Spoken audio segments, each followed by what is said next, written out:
بسم اللہ الرحمن الرحیم الحمد للہ رب العالمین والصلاة والسلام علی سید المرسلین وعلی آلہ وصحبہ اجمعین ومن اتبعهم بإحسان إلی یوم الدین اما بعد اعوذ باللہ من الشیطان الرجیم یا بنی اسرائیل اذکروا نعمتی التي انعمت علیکم واوفوا بعہدی اوفی بعہدکم وإیایا فارہبون۔ یہ سورہ بقرہ کی آیت نمبر 40 ہے۔ جہاں تک کل ہم لوگ گفتگو کر چکے تھے اور آج جو ہے پہلی آیت جو ہے وہ سورہ بقرہ کی آیت نمبر 40 ہے۔ یہاں سے بنی اسرائیل کو براہ راست مخاطب کیا جا رہا ہے، جیسا کہ ہم ہمیشہ بار بار اس بات کو دہراتے ہیں کہ قرآن رہتی دنیا تک کے لیے کتاب ہدایت ہے۔ لہذا ہر زمانے کے لوگ جو موجود ہیں وہ اور جو بعد میں آئیں گے وہ ہر ایک اس کتاب کے ذریعے اپنے لیے ہدایت حاصل کریں اور اپنے لیے روشنی معلوم کریں۔ جس وقت یہ سورت اتر رہی تھی اس وقت بنی اسرائیل باضابطہ یعنی یہود موجود تھے، براہ راست وہ موجود تھے مدینے میں، اور ان کے سامنے یہ آیتیں اتر رہی تھی، ان کو مخاطب کر کے وحی نازل ہو رہی تھی۔ اور بات اگر یہاں ختم ہو جائے کہ بنی اسرائیل اور یہود مدینے میں تھے، وہ مخاطب تھے، اس کے بعد تمام ہو جائے، تو پھر یہ کتاب ہدایت نہیں ہے۔ کتاب ہدایت ہے اس شکل میں کہ وہ رویہ جو ان سے پہلے بنی اسرائیل نے کیا، جو اس وقت کے موجود ہیں یہود انہوں نے کیا، یا ان کے بعد آنے والے جو کریں گے، وہ سب اپنے آپ کو اس پیمانے اور اس ترازو میں تول دیں۔ یہ ہے کتاب ہدایت ہونے کی اس کی شان۔ لہذا مکے میں کفار مکہ مخاطب تھے اور براہ راست ان کو کفر و شرک کی وضاحت کی جا رہی تھی۔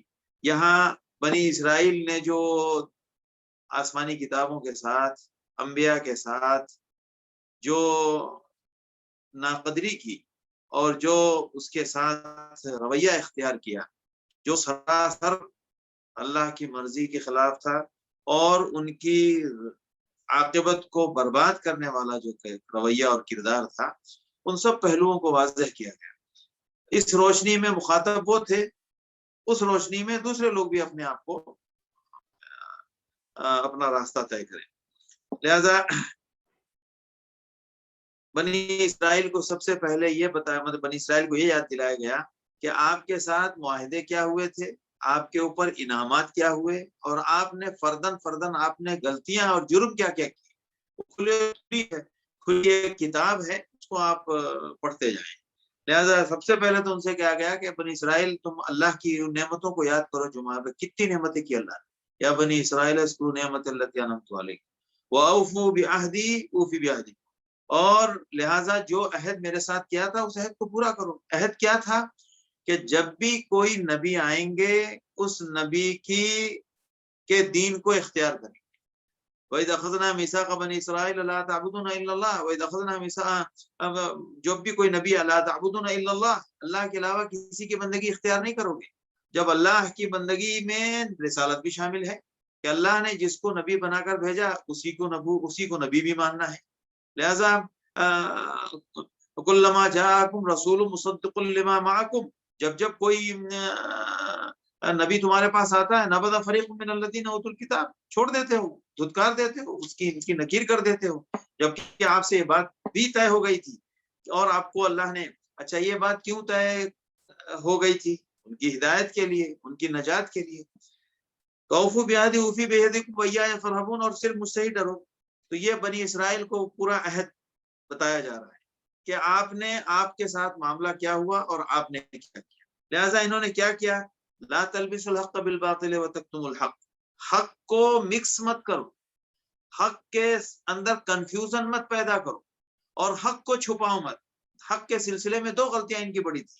ایک تو یہ کہ حق کو مکس کرتے تھے، یعنی حق کو واضح کر کے نہیں بتاتے تھے، جو بتاتے بھی تھے اس کو مکس کر کے بتاتے تھے۔ مکس کا مطلب اس میں ایسا اشتباہ پیدا کر دیتے، شبہ پیدا کر دیتے تھے کہ یہ کریں یا یہ کریں، جیسے کہ ہمارے بعض حضرات دین کے معاملے میں کوئی بات واضح بیان نہیں کریں گے، واضح بیان کریں یا نہ کریں، پتہ نہیں کہ یہ کرنا چاہیے، یہ کرنا چاہیے، وہ کرنا چاہیے، نہیں، آپ صاف بتا دیں۔ مثال کے طور پر کچھ ساتھی ہم سے پوچھتے ہیں، رمضان کے تعلق سے بات بتا رہا ہوں، کچھ ساتھی پوچھتے ہیں کہ مولانا اگر 20 ہم نے نہیں پڑھی تو کیا کم سے کم کتنی پڑھیں؟ تو کم سے کم 8 بھی پڑھیں چلے گا۔ اب ان کو آپ ایسا کنفیوژن کے بیچ میں مت رکھیے کہ آپ وہ اس جواب میں کسی عمل پر اعتماد نہ کریں۔ 8 پڑھیں گے تو ٹھیک ہے، لیکن 20 کا معاملہ ایسا ہے، 20 میں آپ اور سنت ادا نہیں ہوگی وغیرہ وغیرہ، یہ سب باتیں کرنے سے وہ بیچارہ جو عمل کرے گا وہ کنفیوز ہوگا۔ لہذا 20 کے معاملے میں اتنا کہہ سکتے ہیں کہ 20 پڑھنے والے کو 20 کا ثواب ملے گا، 8 پڑھنے والے کو 8 کا ثواب ملے گا۔ 8 والے 8 جو جن کو پڑھنا ہے وہ 8 پڑھیں، کوئی حرج نہیں ہے۔ 8 بھی پڑھنا درست ہے، اس سے بھی سنت ادا ہو جائے گی۔ 10 پڑھنے سے بھی سنت ادا ہو جائے گی، 12 پڑھنے سے بھی سنت ادا ہو جائے گی۔ اگر تراویح کی تعداد 1 ہوتی تو طے کر دی جاتی، جب تعداد طے نہیں کی گئی تو اس کا مطلب آپ بھی اس کو کسی کے لیے حتمی طور پر طے نہ کر دیں۔ کوئی 20 پڑھا ہے، ہم نہیں اعتراض کرتے، کوئی 8 پڑھا ہے، بالکل اس پر اعتراض کی بات نہیں، کیونکہ تراویح میں 8 بھی پڑھی گئی، 12 بھی پڑھی گئی، 16 بھی پڑھی گئی، 20 بھی پڑھی گئی اور 36 بھی پڑھی گئی، یہ ساری روایتوں میں موجود ہے۔ لہذا حق ان کی خرابی تھی کہ یہ حق کو واضح کر کے نہیں بتاتے، اور دوسری خرابی کیا تھی کہ یہ حق چھپاتے تھے، وَتَكْتُمُ الْحَقَّ وَأَنْتُمْ تَعْلَمُونَ، یہ ساری خرابیاں تھی، اب یہ سب بتائی جا رہی ہیں۔ وَأَقِيمُوا الصَّلَاةَ وَآتُوا الزَّكَاةَ وَارْكَعُوا مَعَ الرَّاكِعِينَ أَتَأْمُرُونَ النَّاسَ بِالْبِرِّ، کیا آپ لوگوں کو تو بھلائی کا حکم دیتے ہیں لیکن اس بھلائی کے لیے اپنے آپ کو آزاد سمجھتے ہیں۔ وَتَنْسَوْنَ أَنفُسَكُمْ وَأَنْتُمْ تَتْلُونَ الْكِتَابَ، اور جب کہ کتاب تم پڑھ رہے ہو تمہیں یہ معلوم ہے کہ یہ سب کے لیے، یہ ایسا نہیں ہے کہ یہ کسی ایک کے لیے حکم مولویوں کے لیے ہے، غیر مولویوں کے لیے نہیں۔ جیسا کہ آج کل ہمارے بہت سارے لوگ ہر معاشرے میں قوم کی تباہی اور قوم کی کمزوری کا تمام الزام ہے وہ علماء پر، کہ سارا غلطی جو ہے وہ علماء کی نہیں۔ علماء دنیا میں ہم اس بات کو تسلیم کرتے ہیں کہ الحمدللہ حالیہ ماضی قریب میں ہر سطح پر ہر جماعت نے اپنی بساط کے حد کام کیا، اللہ اس کو قبول فرمائے۔ ہم یہ اعتراف کرتے ہیں کہ کام جتنے بلند پیمانے پر ہم سے ہونا چاہیے نہیں ہو سکا، لیکن جو کچھ بھی ہوا اس کا انکار نہیں کیا جا سکتا۔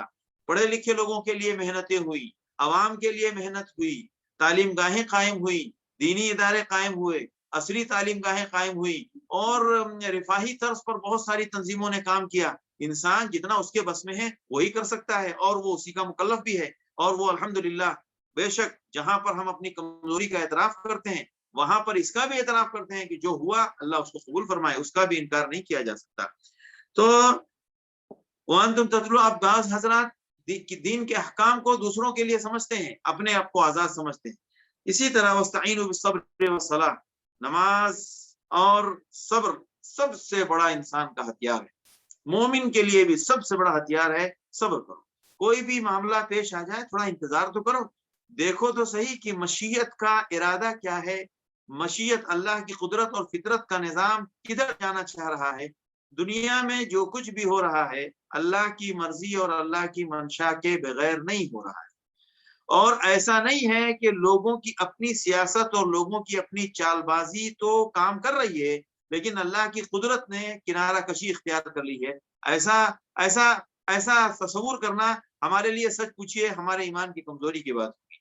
حقیقت یہ ہے کہ دنیا میں جتنے کام ہو رہے ہیں ان سب کے پیچھے براہ راست فطرت، مشیت، اللہ کی قدرت ہر وقت ہمہ وقت شامل ہے۔ اب اس سے منشا کیا ہے، اس سے کیا ہے، تو بہتر اللہ جانتا ہے۔ ہمیں کیا کرنا ہے، وَاسْتَعِينُوا بِالصَّبْرِ وَالصَّلَاةِ، ایک اہم بات ہے کہ سخت سے سخت حالات آئیں تو نماز صبر کا سہارا لینا چاہیے۔ انتظار کرو، کچھ مدت کے لیے کچھ معاملہ کا اللہ نے طے کر دیا ہے کہ ان حالات سے آپ کو اتنے دن گزرنا پڑے گا، صبر کریں اور نماز کا سہارا لیں۔ لہٰذا ابھی میں نے اس دن بھی پہلے بھی وہ اس خودکشی کے بارے میں ذکر کیا تھا اور پھر دوبارہ ذکر کرتا ہوں کہ آج کل ہمارے نوجوان لڑکوں اور ہمارے مختلف لوگوں میں اتنی زیادہ جلد پسندی ہے کہ کوئی حالات آ جائیں تو اس کو برداشت اور اس کے لیے انتظار کرنے کی کا مادہ نہیں ہے۔ دنیا میں سخت سے سخت حالات آ جائیں، انسان کی مردانگی اور ایک انسان کی انسانیت یہ ہے کہ وہ کبھی بھی خودکشی کا نہ سوچے، بلکہ اس کے لیے سب سے بڑا جو ہتھیار ہے وہ ہے صبر۔ صبر اتنی بڑی نعمت ہے انسان کے لیے، اور جو بندہ صبر کرنے والا ہوگا اس کے لیے کبھی پریشانی نہیں۔ بظاہر دکھتا ہے صبر کرنے والے کے لیے پریشانی کیوں نہیں ہے؟ مثال کے طور پر آپ کو کسی چیز کے حاصل کرنے کی الجھن ہو جائے اور آپ میں بے صبری پیدا ہو جائے، آپ پریشان ہو جائے۔ آپ نے اپنے دل میں مان لیا کہ مجھے وہ نہیں چاہیے، میں دستبردار ہوتا ہوں اور مجھے نہیں چاہیے، لہٰذا ظاہر سی بات ہے آپ نے اپنے ذہن سے اس کو ہٹا دیا، یہی صبر ہے۔ اور جب آپ ذہن سے ہٹا دیں گے آپ کے ذہن کی الجھن بھی دور ہو جائے گی، پریشانی بھی دور ہو جائے گی۔ تو صبر ایک مومن کے لیے سب سے بڑا ہتھیار ہے۔ وہی صبر کی پریکٹس کا ایک بہت بڑا جو مہینہ ہے وہ رمضان کا مہینہ بھی ہے۔ تو وَاسْتَعِينُوا بِالصَّبْرِ وَالصَّلَاةِ، بنی اسرائیل کو کہا گیا کہ نماز اور صبر کا سے مدد حاصل کرو، اور یہ ہمارے لیے بھی حکم ہے۔ وَإِنَّهَا لَكَبِيرَةٌ إِلَّا عَلَى الْخَاشِعِينَ، لیکن نماز پڑھنا اللہ سے ڈرنے والوں کے علاوہ بہت لوگوں کو گراں گزرتا ہے، بھاری پڑتا ہے۔ یہ بنیادی وہ باتیں تھیں جو بنی اسرائیل کے ساتھ بتایا گیا، یعنی اس کا جو ٹائٹلز اور سرخیاں ہیں وہ سب یہاں جمع کر دی۔ اب آگے ان سرخیوں کے ذیل میں وہ تمام واقعات ذکر کرنا اللہ نے شروع کر دیا۔ دیکھیں میں نے کہا تھا نا کہ رب العالمین اب پھیلتا جا رہا ہے۔ اب اس کے پھیلنے کے لیے، اب چونکہ ہم تو خلاصہ بیان کر رہے ہیں، اگر اس کو تفصیل کے ساتھ ہم سیرت میں بیان کریں تو یہ بات بہت، ہر ایک بات الحمدللہ رب العالمین سے جڑتی چلی جائے گی۔ یعنی وہ ایک ایسا دفتر ہے، یا ایک ایسی شاخ ہے، اس شاخ سے سب ہر آیت جڑتی چلی جائے گی۔ لہذا درخت ہے جس سے ہر شاخ جڑتی چلی جائے گی۔ اب یہاں پر اللہ بنی اسرائیل کو ان کے واقعہ شمار کرا رہے گی۔ دیکھیے آپ کے ساتھ ہم نے کیا کیا نعمتیں کی۔ آپ کو اللہ سے ڈرنا چاہیے۔ ہم نے آپ کو فرعون سے وَإِذْ نَجَّيْنَاكُمْ، اب دیکھیں سورۃ 40 آیت نمبر 47 48، آپ آگے بڑھتے جائیں۔ وَيَا بَنِي إِسْرَائِيلَ اذْكُرُوا نِعْمَتَ الَّتِي أَنْعَمْتُ عَلَيْكُمْ وَأَنِّي فَضَّلْتُكُمْ عَلَى الْعَالَمِينَ وَاتَّقُوا يَوْمًا لَا تَجْزِي نَفْسٌ عَن نَفْسٍ شَيْئًا، کہ اس دن سے ڈرو جس دن، قیامت کے دن سے جس دن کوئی کسی کے کام نہیں آنے والا، اس دن سے ڈرو۔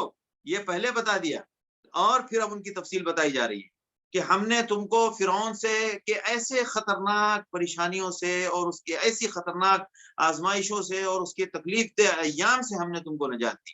ظاہر سی بات ہے اس نجات دینے میں تمہاری اپنی کسی حکمت کا دخل نہیں، اور تم نے اپنے طور پر اس کی کوئی تیاری نہیں، تم نے اپنی حکمت عملی سے موسیٰ کو ڈھونڈ کے نہیں نکالا، بلکہ یہ اللہ کا نظام تھا کہ اللہ نے موسیٰ کو بھیجا فرعون کے پاس، اور فرعون کے پاس پہلا پیغام اس کے تھا، موسیٰ علیہ السلام کا تھا فرعون کے لیے، ان ارسل معی بنی اسرائیل، بنی اسرائیل کو میرے ساتھ جانے دو، اور بنی اسرائیل کو چھوڑو، بنی اسرائیل کو آزاد کرو۔ لہذا وہ ہم نے کیا، اور تمہارے لیے ہم نے وَإِذْ فَرَقْنَا بِكُمُ الْبَحْرَ، ہم نے تمہارے لیے سمندر کو اندر تمہارے لیے راستہ نکالا، اور وہاں سے ہم نے تم کو بچا دیا اور فرعونیوں کو ہلاک کیا۔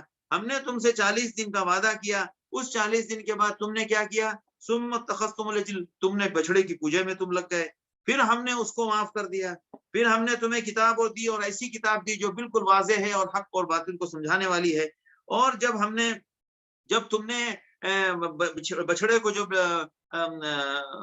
معبود بنا لیا، بچڑے کی عبادت میں لگ گئے، تو کہا گیا ہے اب اس کے لیے اپنے آپ کو قتل کرو، یعنی اپنے آپ کو اس کی سزا میں اپنے جان کو پیش کرو کہ اللہ فاقتلوا انفسکم ذالکم خیر لکم عند بارئکم۔ ظاہر سی بات ہے جب تم سے خدا اللہ کا حکم مل رہا ہے کہ اللہ کے نام پر اپنے آپ کو قربان کرو، تمہارے اس گناہ کی سزا یہی ہے، تو تمہیں تیار ہو جانا تھا، کیونکہ اللہ کی طرف سے جو سزا طے کی گئی ہے اس سزا کو ماننا اور اس سزا کے لیے اپنے آپ کو پیش کر دینا، یہ خود بندگی کا ایک تقاضا ہے۔ مثال کے طور پر ایک بندہ چوری کرتا ہے، اس نے غلطی کی، اس نے گناہ کبیرہ کیا، چوری کی، اب اس کے بعد یہ بندگی کا تقاضا یہ ہے کہ ایک گناہ اس سے ہو گیا، اب وہ یہ کام کرے کہ وہ ہاتھ کاٹنے کے لیے اپنا ہاتھ پیش کرے، لیکن وہ اگر اپنا ہاتھ پیش نہیں کرتا ہے، اس کا مطلب ہے اس قانون سے بھاگ رہا ہے، اس قانون کا اعتراف نہیں کر رہا ہے، اس قانون کا احترام نہیں کر رہا ہے۔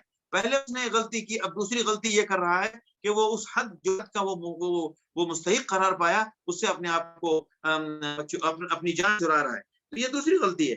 تو فتوبوا الی بارئکم ذالکم فتاب علیکم انہ التواب الرحیم۔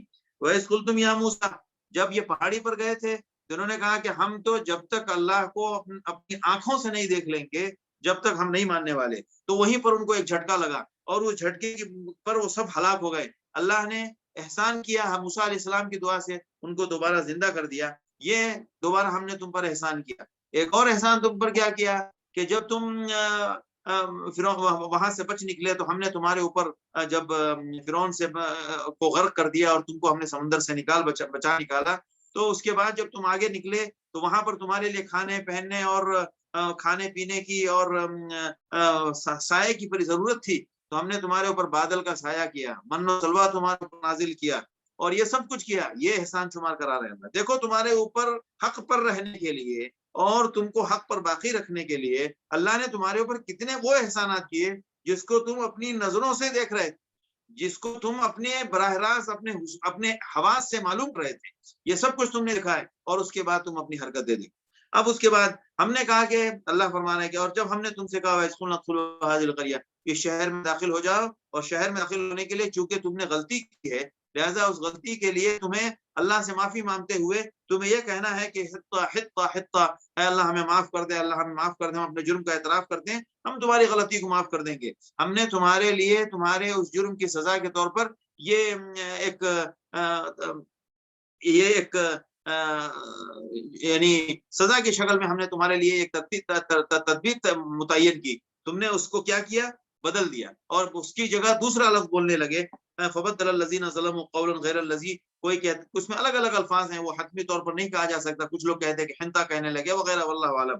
حنطہ اس لیے مانا نہیں جا سکتا کہ ان کی زبان عربی نہیں تھی، حطہ عربی لفظ ہے اور حنطہ بھی عربی لفظ ہے۔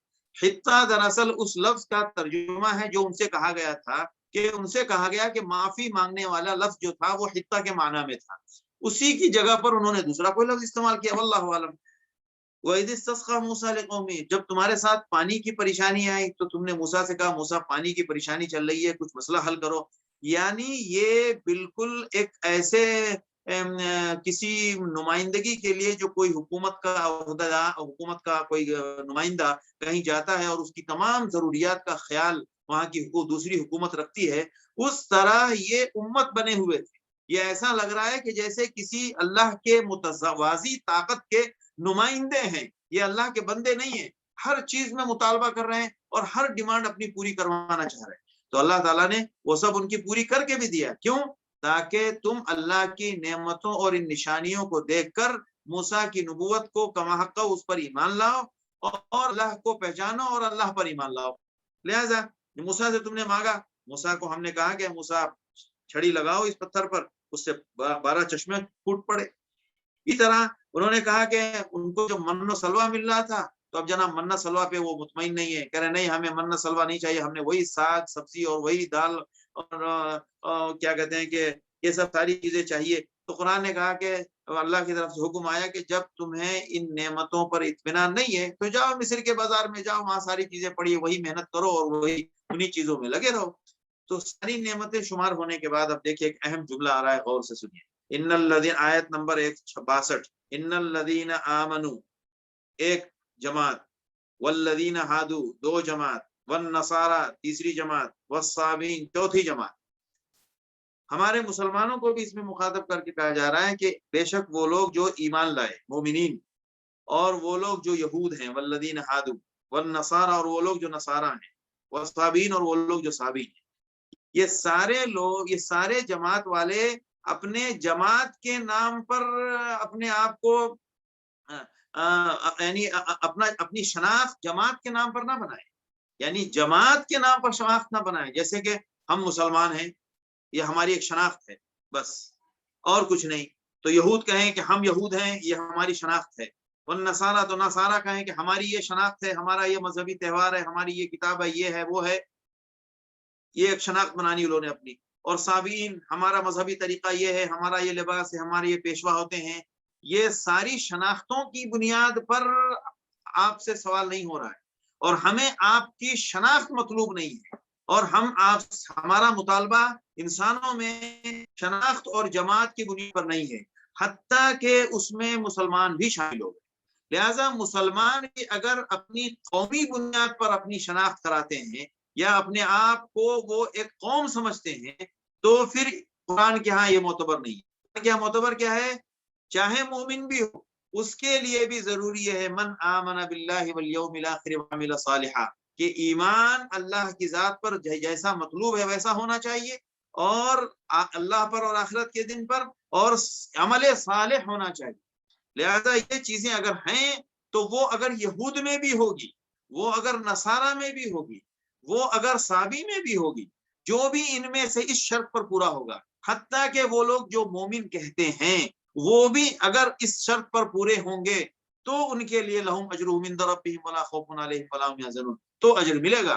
اگر وہ اس معاملے میں ایمان باللہ والیوم الاخر اور عمل صالح میں اگر مومن بھی پیچھے پھٹ گیا تو مومن بھی ناکام ہو سکتا ہے۔ مثال کے طور پر ایک مومنوں کی جماعت ہے لیکن وہ بہت سارے شرک میں بھی مبتلا ہے، لہذا قرآن کہتا ہے نا کہ وما هم بمؤمنین، قرآن کہہ رہا ہے نا کہ جیسے ومن الناس من يقول آمنا باللہ وبالیوم الاخر، بہت سارے لوگ ہیں وہ کہتے ہیں کہ ہم ایمان لائے، تو اب وہ ان کے کہنے کی وجہ سے تو مومنین کی جماعت میں شمار ہونے لگے۔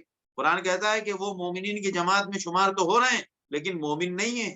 تو ایسا ہو سکتا ہے کہ مومنین کی جماعت میں بہت سارے لوگ شمار میں آتے ہوں کہ یہ مومن ہے، یہ مومن ہے، یہ اہل ایمان ہے، یہ ایمان والے ہیں، کلمہ پڑھتا ہے، آخرت پر ایمان ہے، وہ ایمان والا ہے، لیکن اس کے علاوہ اس کے بہت سارے کام ایسے ہیں جو قرآن کے اور ایمان کے تقاضے کے خلاف ہیں، تو پھر وہ ناکام ہو جائے گا۔ تو اسی لیے قرآن نے دیکھیے چاروں جماعت کو ساتھ میں شامل کیا ہے، ایمان والوں کو الگ نہیں کیا ہے۔ ہمارے لیے اس میں بہت بڑی عبرت کی بات ہے کہ ایمان والے ہونے کی بنیاد پر ہم اپنے آپ کو مطمئن سمجھ لیں یہ کافی نہیں ہے، بلکہ ہمارے لیے ضروری ہے کہ ہم اپنے ایمان باللہ اور آخرہ اور عمل صالح کی ہمیشہ نگہداشت کرتے رہیں، اور جو غلط ہے اس سے گریز کرتے رہیں، اور جو قرآن و حدیث کے مطابق ہے اس کو اختیار کرتے رہیں۔ کسی قومی بنیاد پر فلاں جماعت فلاں جماعت فلاں جماعت نہیں، جو حق ہے وہ ہر جگہ حق ہے اور جو غلط ہے وہ ہر جگہ غلط ہے۔ لہذا سچ اگر مسلمان بولے گا تو سچ ہے، چاہے وہ یہودی بولے، چاہے نصرانی بولے، چاہے عیسائی بولے۔ اگر کوئی جھوٹ بولے گا تو وہ جھوٹ ہے، خواہ وہ نصرانی بولے، خواہ وہ یہودی بولے، خواہ وہ مومن بولے۔ اس کے بعد اللہ پھر فرما رہے ہیں کہ اب دیکھیے ہم نے آپ سے بنی اسرائیل کے اتنے تفاصیل، بہت زیادہ تفصیل بیان ہوئی ہے، اور خاص طور سے مدینے میں آنے کے بعد غور کیجیے گا۔ میں سورت ختم ہونے کے وقت تھوڑا سا اس پر اشارہ روشنی ڈالوں گا کہ یہ غور کرنے کی بات ہے کہ ابتدا میں مدینے میں سورت نازل ہو رہی ہے، اور اس کا مضمون دیکھیے، وہ مضامین ہیں جن کا سابقہ ہمیشہ تاریخ میں بار بار پیش آتا ہے۔ مثال کے طور پر ناپ تول میں کمی، یہ ہمیشہ نہیں رہتی ہے، کبھی ہے، کبھی کہیں ہے، کہیں نہیں ہے۔ جیسے دوسری قوموں میں وہ الگ الگ قسم کا جو بھوت سوار ہوتا ہے امارات کا، دولت کمانے کا، وہ کہیں کم ہے، کہیں زیادہ ہے، لیکن جو سیاسی طور پر معاشرے کی جو خرابیاں ہوتی ہیں، جو ذہن اور نفس کا جو شر ہوتا ہے جو بنی اسرائیل میں تھا، وہ سب سے زیادہ قرآن میں بہت زیادہ کھول کر بیان کیا گیا ہے، خاص طور سے بنی اسرائیل کے تاریخ میں اس کو بہت نمایاں کیا گیا ہے۔ کیوں کہ یہ حرکتیں ہمیشہ دنیا کرتی ہے، اور سیاست کے نام پر اور معاشرتی طور پر یہ چیزیں بار بار دہرائی جاتی ہیں۔ اب دیکھیے ہم نے آپ سے معاہدہ لیا کہ وَإِذْ أَخَذْنَا مِيثَاقَكُمْ وَرَفَعْنَا فَوْقَكُمُ الطُّورَ خُذُوا مَا آتَيْنَاكُمْ بِقُوَّةٍ۔ دیکھیں آپ، ہم نے آپ سے عہد بھی لیا، تمہارے اوپر طور پہاڑ کو تمہارے سر پہ اٹھا دیا، وَإِذْ نَتَقْنَا الْجَبَلَ فَوْقَهُمْ كَأَنَّهُ ظُلَّةٌ، اور ہم نے کس لیے یہ معاہدہ لیا کہ خُذُوا مَا آتَيْنَاكُمْ بِقُوَّةٍ، جو کچھ بھی آپ کو اللہ کی طرف سے حکم مل رہا ہے اس کو مضبوطی سے تھامے رہو۔ اب ظاہر سی بات ہے انہوں نے وَاذْكُرُوا مَا فِيهِ لَعَلَّكُمْ تَتَّقُونَ، اور یاد کرو اس میں جو کچھ بھی اس میں لکھا گیا ہے، جو کچھ بھی نصیحتیں ہیں اس کو ذہن میں رکھیں اور اس پر عمل کریں، تاکہ آپ تقوی پر، آپ کی زندگی تقوی پر قائم و دائم باقی رہے۔ ثُمَّ تَوَلَّيْتُم مِّن بَعْدِ ذَلِكَ، آپ تو نے تو روگردانی کر لی۔ اب دیکھیں یہ ہم کرتے ہیں کہ نہیں کرتے ہیں، یہ صرف یہود کے لیے تو نہیں ہے، یہود کو بتایا گیا تو یہود کی روشنی میں ہمارے لیے بھی اشارہ ہے کہ کوئی دوسرا بھی کرے گا تو اس کے ساتھ یہی معاملہ ہوگا۔ اب ہمیں قرآن کو جتنی مضبوطی سے تھامنا چاہیے، قرآن کے جو حقوق ہیں، قرآن اور دین کے معاملے میں جو ہم سے مطالبے ہیں، ان تمام میں ہم کوتاہی کریں گے تو ہمارے ساتھ بھی وہی ہوگا جو اللہ کی سنت ہے۔ فلولا فضل اللہ علیکم ورحمتہ لکنتم من الخاسرین، یہ اللہ کا فضل ہے کہ اللہ ڈھیل دیتا ہے اور اس کو مؤخر کرتا ہے، اور اگر اللہ کا فضل نہ ہو تو انسان ہلاک و برباد ہو جائے۔ اب اس کے بعد دیکھیے کس طرح گیم کھیلنے کا، جیسے ہمارے یہاں ہیلے کے نام پر بہت سارے تماشے ہوتے ہیں، ہیلے کے نام پر آج کل ہی ایک سوال آیا عجیب و غریب قسم کا، حلالہ کے نام پر، تو عجیب یعنی غلط قسم کے ہیلوں کو قبول کریں گے لیکن اپنی زندگی میں تھوڑا سا برداشت کر کے شریعت کے مطابق عمل نہیں کریں گے۔ طلاق جب باب آئے گا تو وہاں پر وہ بات روشنی ہوا اس کی روشنی میں بات کریں گے. کہتے ہیں کہ اور تم کو معلوم ہے، تم کو خود معلوم ہے کہ تم نے سنیچر کے معاملے میں تمہارا کیا رویہ رہا. وَلَقَدْ عَلِمْتُمُ الَّذِينَ اعْتَدَوْا مِنْكُمْ فِي السَّبْتِ فَقُلْنَا لَهُمْ كُونُوا قِرَدَةً خَاسِئِينَ. ہم نے دنیا میں ہی ان کو سزا دی اور ہم نے وَجَعَلْنَاهَا نَكَالًا لِمَا بَيْنَ يَدَيْهَا وَمَا خَلْفَهَا. ان کے اپنے سامنے وہ خود عبرت بن گئے اور بعد میں آنے والوں کے لیے بھی، اور وہ نصیحت ہے متقین کے لیے. وَمَوْعِظَةً لِّلْمُتَّقِينَ. سورہ بقرہ میں متقین اور لعلکم تتقون اور ہدی للمتقین، اور آپ اس پر غور کیجئے گا. قرآن میں تو ویسے بھی ایمان کے ساتھ جو سب سے زیادہ جو چیز دعوت دی جا رہی ہے وہ تقوی کے اوپر. لہٰذا ہم نے یہ سب کچھ پچھلی امتوں میں جو حالات گزرے اور جو ان کے ساتھ احوال ہوئے، جو سزائیں دی گئی ان کو، وہ سب کیا ہے؟ بعد میں آنے والوں کو نصیحت حاصل کرنا چاہیے کہ بعد میں آنے والوں کو ایسی حرکتیں نہ دہرائیں. وَمَوْعِظَةً لِّلْمُتَّقِينَ. اب دیکھیے اس کے بعد وہ گائے والا قصہ آ رہا ہے، مشہور ہے، سب جانتے ہیں کہ ایک بندے کے پاس کافی مال تھا اور اس کا کوئی وارث نہیں تھا. اس کا ایک ہی وارث تھا، اس کا بھتیجا. تو اس وقت کے قانون وراثت کے مطابق وہ بندہ وارث بننے والا تھا، اور اس کو جلدی لگی ہوئی تھی کہ یہ بوڑھا مرتا کیوں نہیں ہے، چچا مرتا کیوں نہیں ہے کہ اس کا پورا مال میرے قبضے میں آئے. تو اس نے اجلت کے مارے اپنے چچا کا قتل کر دیا. اس کو قتل کرنے کے بعد اس نے اٹھا کے اس کی لاش کو کسی صاحب کے گھر کے سامنے پھینک دی، اور اس زمانے کا قانون تھا کہ جس کے گھر کے سامنے لاش ملے گی وہی بندہ قاتل سمجھا جائے گا. لہذا اس کے گھر سے جب لاش ملی اور جب اس قاتل کا پتہ نہیں چلا، معاشرے میں اس کا اعلان ہوتا تھا، اس کی پوچھ گچھ ہوتی تھی، جب کسی طرف سے کوئی بات نہیں معلوم پڑتی تھی تو پھر اس بندے کو قاتل قاتل قرار دیا جاتا تھا. اور اس نے جناب وہ پکڑا گیا. پکڑا جانے کے بعد اس نے کہا کہ یہ بار بار اس نے کہا کہ بھائی میں نے قتل نہیں کیا، کسی نے لاش میرے سامنے رکھ دی ہے. تو اب یہ جب بات پیچیدہ ہوئی اور وہ بندہ اس لائق تھا بھی نہیں کہ وہ قتل کر سکے، بہت الگ الگ بہت ساری روایتیں ہیں اس میں. بہرحال حضرت موسیٰ علیہ السلام کے پاس عدالت میں کیس گیا کہ ایسا ایسا معاملہ ہو گیا ہے. تو موسیٰ علیہ السلام نے اللہ سے درخواست کی گیا، اللہ اس مسئلے میں رہنمائی فرمائیے. وَإِذْ قَالَ مُوسَىٰ لِقَوْمِهِ يَا إِنَّ اللَّهَ يَأْمُرُكُمْ أَن تَذْبَحُوا بَقَرَةً. تو وہاں سے جواب آیا کہ بقرہ گائے ذبح کرو. اب دیکھیں اس میں گائے ذبح کرو، اللہ نے جب اچھا اس میں ہمارے لیے بھی اسی میں حکمت، مطلب بہت بڑی حکمت، بہت بڑی بات ہے صاحب، کہ جب کسی تفصیل کے ساتھ کوئی حکم نہ دیا جائے، اجمال میں حکم دیا جائے تو آپ اجمال میں اس کو کر ڈالیے. اب تفصیل جب اللہ نے جب حکم دیا ہے تو اللہ نے جب تفصیل نہیں بتائی تو تفصیل مطلوب نہیں ہے. ایک گائے جس کو معاشرے میں گائے کہتے ہیں، گائے اٹھائیں ذبح کر لیں، کام ختم. تفصیل پوچھنے لگے، ہم کو آپ کو سب کو پتا ہے وہ کتنی تفصیل پوچھی انہوں نے کہا کہ بھائی وہ گائے ہوگی کیسے. تو جواب آیا کہ جناب وہ نہ ایک دم عمر والی ہو اور نہ ایک دم یعنی نابالغ عمر کی ہو، یعنی بچے نہ دیے ہوں، اور عوان ان دونوں کے درمیان ہو. لہذا اور پھر کہا بھی گیا فَافْعَلُوا مَا تُؤْمَرُونَ. اب بس اتنے پہ ہی کر ڈالو. اب وہ اتنے پہ بھی نہیں رکے، غور کیجئے. شریعت کی طرف سے جب تفصیل مطلوب نہیں ہے، جیسے بعض حضرات ہمارے یہاں شریعت کی بے تکی تفصیلات پوچھتے ہیں. اب اکثر ساتھیوں کو دیکھا ہوگا آپ نے، وہ پوچھتے ہیں کہ جناب فجر کی 2 رکعت کیوں ہے، ظہر میں سری رکعت قرات کیوں ہوتی ہے. جب شریعت نے آپ کو نہیں بتایا اور آپ سے نہیں پوچھا تو آپ چپ چاپ کر ڈالیے. فجر میں 2 پوچھی ہے تو 2 ہی کر لیں عمل. آپ کیوں پوچھنے جا رہے ہیں کہ یا اللہ فجر میں 2 کیوں ہے، فجر میں بھی 20 رکعت ہے. تو جب جو جیسی ہے اس کی زیادہ لاجک ڈھونڈنا یہ اسلام کی شان کے خلاف ہے. یہ ہمارے لیے یہاں بھی ہمیں صاف رہنمائی ہو رہی ہے.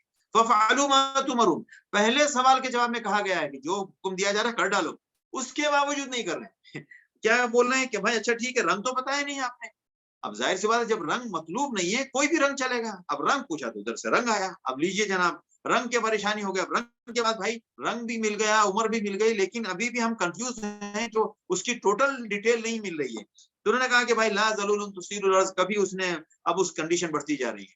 تصیر کبھی زمین کھیتی میں نہ گئی ہو، کبھی پانی کے لیے وہ نہ کھینچا ہو، رسی نہ کھینچی ہو، اور بالکل مسلمہ اور اس میں کوئی داغ نہ ہو، خاص طور سے اس کے جو یہاں پر نشان آ جاتا ہے ہل رکھنے کی وجہ سے یا کچھ کھینچنے کی وجہ سے، ویسا نشان بھی نہ ہو. انہوں نے کہا قالوا الآن، اب ڈیٹیل ملی ہے ٹوٹل، لہذا فذبحوها، اب ذبح کیا انہوں نے اتنی تفصیل معلوم کرنے کے بعد، ورنہ اب بھی ان کا ارادہ نہیں۔ اب وَإِذْ قَتَلْتُمْ نَفْسًا فَادَّارَأْتُمْ فِيهَا وَإِذْ قَتَلْتُمْ نَفْسًا فَادَّارَأْتُمْ فِيهَا وَاللَّهُ مُخْرِجٌ مَا كُنْتُمْ تَكْتُمُونَ، اور جب تم نے کسی کو قتل کیا اور اس کے سلسلے میں تم بہت ٹال مٹول کرنے لگے، اور اللہ جو کچھ بھی تم چھپا رہے تھے، اللہ ان تمام باتوں کو نکالنے کی قدرت رکھتا ہے۔ اب ان سے حکم دیا گیا کہ اب اس کے گوشت سے، اس مردے کے گوشت بدن کے اوپر مارو، جان کے اوپر مارو، بعض روایتوں میں ہے، یا اس کی جان کے گوشت، اس کی جان کے گوشت کو مارو۔ فَقُلْنَا اضْرِبُوهُ بِبَعْضِهَا، تو جب جیسے ہی مارا اس گوشت کو، اس گوشت کے ساتھ لگایا گیا، جناب وہ زندہ ہو گیا۔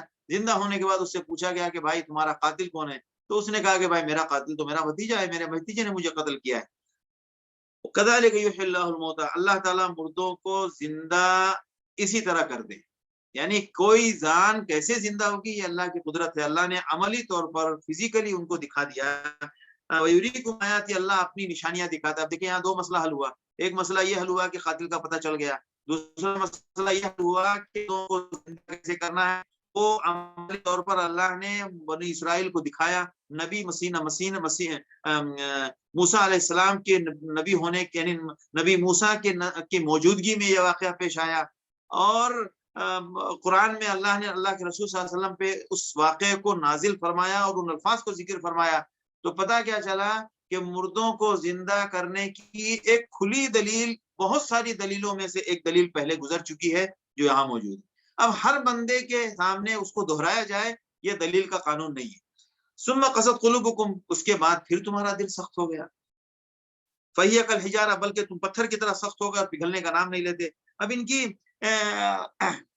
اتنی ساری غلطیاں بیان کی جا رہی ہیں۔ افتطمعون ان یؤمنوا لکم، کیا آپ چاہتے ہیں کہ آپ پر ایمان لے آئیں؟ کبھی ایمان نہیں لانے والے۔ وقد کان فریق منهم یسمعون کلام اللہ، ان میں سے ایک جماعت تو ایسی تھی جو اللہ کا کلام سنتے تھے اور اس کا مطلب بدل دیتے تھے۔ ثم یحرفونه من بعد ما قالوا، سمجھنے کے بعد اس کا مطلب بدل دیتے تھے۔ وهم یعلمون واذا لقوا، اب یہ سب ان کی ساری حرکتیں بتائی جا رہی ہیں کہ یہ لوگوں کے سامنے کیا بات کرتے ہیں اور پیچھے کیا بات کرتے ہیں۔ اچھا اب اس میں دیکھیں منافقین کے لیے بھی نشانی ہے۔ منافقین کی عادت تھی کہ وہ سامنے کلمہ پڑھتے تھے اور پیچھے کچھ اور بولتے تھے۔ قرآن اتر رہا ہے وَإِذَا لَقُوا الَّذِينَ آمَنُوا قَالُوا آمَنَّا وَإِذَا خَلَا بَعْضُهُمْ إِلَىٰ بَعْضٍ قَالُوا أَتُحَدِّثُونَهُم بِمَا فَتَحَ اللَّهُ عَلَيْكُمْ لِيُحَاجُّوكُم بِعِندَ رَبِّكُمْ أَفَلَا تَعْقِلُونَ، پیچھے اس کے خلاف بات کرتے تھے۔ یہ آیت بتا رہی ہے منافقوں کے لیے بھی سبق ہے کہ یہ حرکت یہودیوں کی ہے، یہ حرکت اللہ کے دشمنوں کی ہے، تم نہ کرو۔ لہٰذا اس میں منافق کے لیے بھی تعلیم ہے۔ اور آج کے دور میں بھی ہمارے دور کے جو مسلمان ہیں، جو غیروں کو راضی اور خوش کرنے کے لیے وہ اس طرح کی حرکت کرتے ہیں اور ایمان کے سلسلے میں ہر طرح کے عیب کو ماننے کے لیے تیار ہے، اور ایمان کی اسلام کی کمزوریوں کو وہ فوراً قبول کر لیتے ہیں، جبکہ اسلام یعنی اسلام کے نام پر جو کمزوری بیان کرتے ہیں وہ ان کمزوریوں کو وہ تسلیم کر لیتے ہیں کہ واقعی یہ کمزوری ہے، جبکہ اسلام میں کوئی کمزوری نہیں ہے۔ اور ہم مان کیسے لیں؟ ہم سمجھا نہیں پا رہے ہیں، تو پھر قرآن کہتا ہے کہ جب کہیں پر دین و اسلام کی کوئی کمزوریاں بیان ہوں اور آپ جواب دینے پر قادر نہ ہوں اور اس کا مذاق اڑایا جا رہا ہو، تو فلا تقعدوا معهم، ہٹ جائیں وہاں سے، آپ ان کے ساتھ لگے نہ رہیں۔ تو ہمارا تو حال یہ ہے کہ ہم ان کے ساتھ لگے ہوئے ہیں، ہمارے اچھے خاصے طبقے ان کے ساتھ لگے ہوئے ہیں اور اپنے آپ کو ان کے حوالے کیے ہوئے ہیں، اور صورتحال یہاں تک ہے کہ ہم اپنا دین چھوڑنے کے لیے بھی تیار ہو چکے ہیں۔ اولا یعلمون ان اللہ یعلم ما یسرون وما یعلنون۔ اب یہاں پر یہ ان کے سارے واقعات ایک کے بعد دیگرے بیان ہو کے پھر وَإِذْ أَخَذْنَا مِيثَاقَ بَنِي اسرائیل، ان کا ایک دوسرا عہد یاد دلایا جا رہا ہے کہ تم سے عہد لیا تھا کہ اللہ اور بچوں، اللہ اور والدین کے ساتھ اللہ کے علاوہ کسی کی بندگی نہیں کرنا ہے، والدین کے ساتھ حسن سلوک کرنا ہے، اور رشتہ داروں کے ساتھ اور یتیموں کے ساتھ، مسکینوں کے ساتھ وَقُولُوا لِلنَّاسِ حُسْنًا، اور لوگوں سے سیدھی سیدھی بات کرنی ہے، اچھی باتیں کرنی ہے، نماز قائم کرنا ہے، زکوٰۃ دینا ہے، ان سب سے تم پھر گئے۔ یہ سب چیزیں ہم میں بھی موجود ہیں۔ اسی طرح ان کا ایک دوسرا عہد یاد دلایا جا رہا ہے کہ تم سے عہد لیا گیا تھا کہ تم آپس میں ایک دوسرے کا خون نہیں بہاؤ گے۔ وَلَا تُخْرِجُونَ أَنفُسَكُم مِّن دِيَارِكُمْ، آیت نمبر 84۔ اور تم میں سے کوئی بھی اگر کچھ معاملہ ہو جائے تو اپنے لوگوں کو اپنے باہر دربدر نہیں کرو گے، شہر نہیں کرو گے۔ تم نے اس بات کو مانا بھی اور تم نے اس کو دیکھا بھی، اور پھر تم ہی اس معاملے میں مبتلا ہو گئے۔ قتل بھی کرنے لگے، اپنی جماعت کے لوگوں کو باہر نکالنے بھی لگے، اور جب عہد یاد آیا تو پھر تم نے انہی کے ساتھ دوسری طرف سے معاہدہ کر کے پھر اس کو ہیلا کر کے ان کو دوبارہ اپنی طرف لانے کی ترتیب بھی کی۔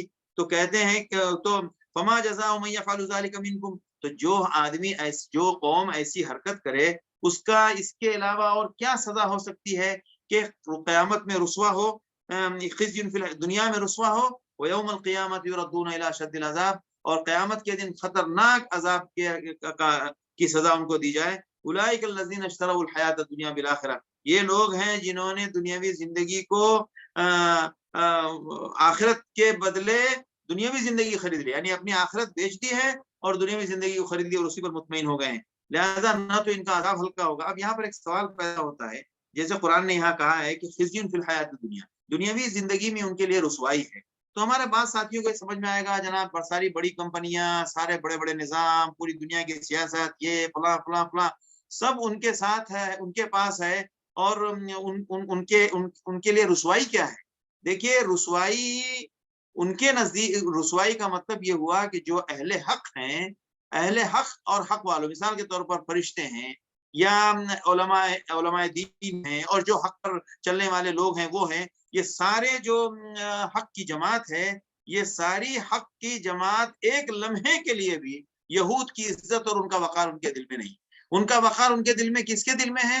ہو سکتا ہے ان کا وقار ان کا وقار دل میں ہو کفار کے اور مشرکین کے، اور حتیٰ کہ خود ایک بڑی تعداد کی نصارہ کی، ان کے حق میں ان کے لیے ان کے احترام کا ایک لمحہ اور ایک لمحے کے لیے ان کا احترام ان کے دل میں نہیں ہے، تو ہر اعتبار سے ان کے لیے رسوائی ہے۔ اب وہ جو اسباب پر ان کا جو قبضہ اور تسلط ہے، یہ کوئی عزت اور وقار کی بات نہیں ہے قدرت کے زبان میں اور قرآن کی زبان میں، بلکہ اللہ تو فرماتے ہیں کہ جب کسی سے اللہ ناراض ہوتا ہے تو دنیا اس کے لیے اللہ کھول دیتا ہے، فلما نسوا ما ذکروا به فتحنا علیہم ابواب کل شیء، اسی طرح اللہ کی طرف سے ڈھیل مل جاتی ہے اور اس ڈھیل میں وہ بندہ اپنے آپ کو ہلاک کرتا ہے۔ ولما جاءہم، اس کے بعد اللہ نے فرمایا کہ اب ایک بات اور سنو کہ ہم نے موسیٰ کو کتاب دی، اس کے بعد بہت سارے انبیاء آئے اور عیسیٰ ابن مریم آئے، اور انہوں نے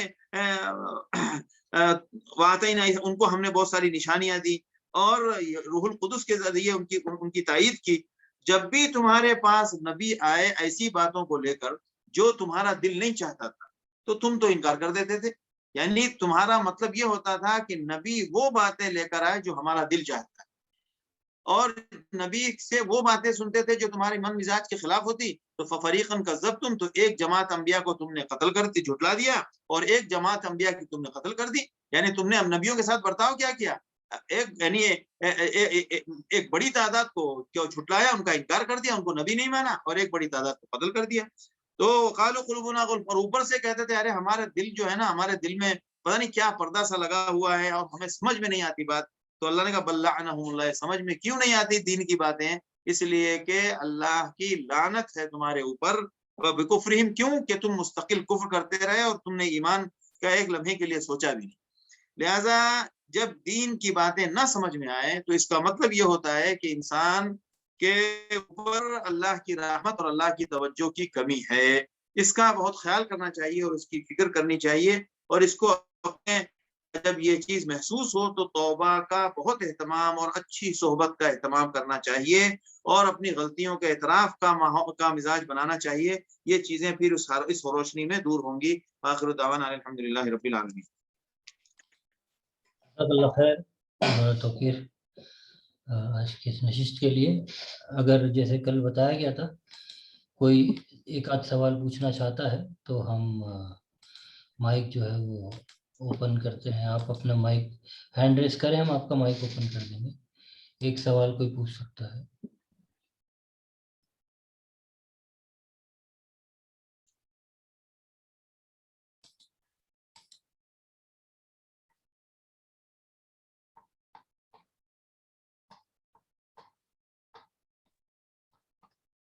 السلام علیکم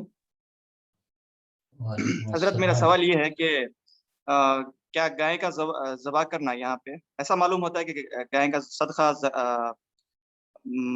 کرنا افضل ہے، ایک اور دوسرا سوال یہ ہے کہ گائے کا ذبح کرنا کیا مشکلوں میں، اگر کوئی مشکل میں ہے یا کوئی پریشانی ہے، کیا وہاں پہ گائے کا ذبح کرنا بہتر ہے؟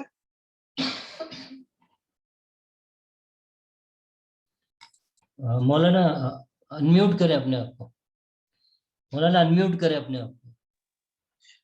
اس گائے کے ذبح کے واقعے سے دونوں باتیں استنباط نہیں کی جا سکتی، کیونکہ یہ کسی پریشانی کے لیے صدقے کے نام پر یہ گائے ذبح نہیں کی گئی تھی، بلکہ یہ اللہ کے یہاں اللہ کی طرف سے ایک نشانی کے طور پر ایک غیبی سمجھیے ایک تدبیر تھی جس کی بنیاد پر وہ گائے کو ذبح کرنے کے لیے اللہ کی طرف سے حکم آیا۔ جو حکم ان حالات میں آئے اس کو ہم کبھی بھی کیا کہتے ہیں کہ وہ اس کو حکم نہیں بنا سکتے، لہذا شریعت میں ہمیں بتایا گیا ہے کہ پریشانی کی حالتوں میں کیا کرنا چاہیے وہ ہم کریں۔ دوسری بات، پریشانی کی حالت میں اب دوسرا سوال یہی تھا نا کہ سوال کیا تھا؟ جی اگر کسی کو مشکل آ جاتے ہیں یا پھر کوئی پریشان ہے، مشکلات میں صدقے، مشکلات میں حدیث میں آتا ہے الصدقۃ تطفئ البلایا او تدفع البلایا، تمیت البلایا، صدقہ جو ہے بلاؤں کو ٹالتا ہے، یعنی یہ کہ صدقے جب کوئی مصیبت کوئی آفت آئے تو اس کے لیے جو طریقے ہیں، صبر ہے، استغفار ہے، اور اسی طرح صدقہ بھی ہے۔ تو صدقہ میں کچھ بھی کیا جا سکتا ہے، کسی کو کیش دے دیں، کسی کو اگر کوئی جانور ذبح کر کے اللہ کے نام پر غربا میں تقسیم کر دیا تو وہ صدقے کے نام پر ہوگا۔ صدقے کے لیے جانور کا ذبح ہونا ضروری ہے، یہ ضروری نہیں، یہ شریعت میں اس کو طے نہیں کیا گیا، صدقہ عام رکھا گیا۔ اب صدقے میں آپ کسی کو 100 پیسہ دیں، ہماری بساط 100 کی ہے، کوئی 10 ریال دے، کوئی 500 ریال دے، یا کسی کے پاس کوئی سامان ہے وہ سامان دے دے، صدقے کو جب عام رکھا گیا ہے تو وہ عام ہی رہے گا، اس میں جانور کا ذبح کرنا بھی شامل ہے۔ ابھی کچھ دنوں پہلے ایک ویڈیو کسی نے ہمارے پاس بھیجا تھا، اس میں انہوں نے لکھا تھا کہ جانور کا صدقہ نہیں ہوتا ہے۔ یہ عجیب سی بات تھی، صدقہ دنیا میں ہر چیز کا ہوتا ہے، یعنی حلال چیز کا۔ یہاں تک میں نے نیا کپڑا سلایا تو میرا جو پرانا کپڑا ہے اس کو صاف کر کے دھو کے میں کسی محتاج کو دے دوں، حکم یہی ہے کہ جب تم کوئی نیا کپڑا سلاؤ تو پچھلا کپڑا جو ہے جس کو تم اب استعمال کرنا نہیں چاہتے ہو، یا اگر استعمال کرنے کے لائق ہے پھر بھی تم اس کو صدقہ دے دو کسی کو، تو اس کے اوپر بڑی فضیلت کی بات ہے۔ تو صدقہ مطلب معمولی سی معمولی کسی کو دین کی بات سکھانا یہ بھی صدقہ ہے، اور کسی کے لیے مدد کر دینا یہ بھی صدقہ ہے۔ تو صدقہ عام ہے، تو مالی صدقہ میں ہر چیز آتی ہے۔ جانور ذبح کر کے غربا میں تقسیم کر دیا، بہت اچھی بات ہے، یا ان کو نقد دے دیا، بہت اچھی بات ہے، ان کو گیہوں دے دیں، ان کو اناج دے دیں، کچھ بھی دے دیں، صدقہ عام ہے اور بالکل وہ کیا جا سکتا ہے اور کرنا چاہیے، بہت اچھی بات ہے، اس میں گائے کی خصوصیت نہیں ہے۔ اور ایک بات یاد رکھیں، گائے کا ذبح کرنا کوئی الگ سے اجر کا اور ثواب کا کام نہیں ہے، یہ یاد رکھیے گا۔ قربانی میں اللہ کے رسول صلی اللہ علیہ وسلم نے جو جانور ذبح کیا وہ ہم ذبح کریں گے، اس میں ثواب زیادہ ہے، کیونکہ آپ صلی اللہ علیہ وسلم کی سنت ہے کہ آپ صلی اللہ علیہ وسلم نے 2 مینڈے ذبح کیے۔ اب کوئی اونٹ جان بوجھ کے یہ سوچ کے ذبح کرے کہ اس میں ثواب زیادہ ہے تو وہ حدیث میں موجود ہے تو ثواب زیادہ ہوگا، بغیر کسی بنیاد پر ثواب اپنی طرف سے طے نہیں ہوتا ہے۔ گائے کے معاملے میں بھی ایسا ہے کہ گائے کا صدقہ کوئی الگ سے اضافی ثواب کا باعث نہیں ہے، الا ہے کہ حدیث موجود ہے تو بالکل اہلا وسہلا۔ جزاک اللہ خیر مولانا توقیر۔ انشاءاللہ سامعین کرام، آپ سبھی سے گزارش ہے کہ کل انشاءاللہ 9:15 بجے ہمارے ساتھ جوائن کریں۔ اس کا یوٹیوب پہ لائیو ابھی براڈ کاسٹ ہوتا ہے، آپ لوگ اس لنک پر بھی جوائن کر سکتے ہیں جن کے پاس زوم کی سہولت نہیں ہے۔ وآخر دعوانا سبحان اللہ بحمدہ سبحانک اللہم وبحمدک اشہد ان لا الہ الا انت استغفرک واتوب الیک۔ السلام علیکم ورحمۃ اللہ۔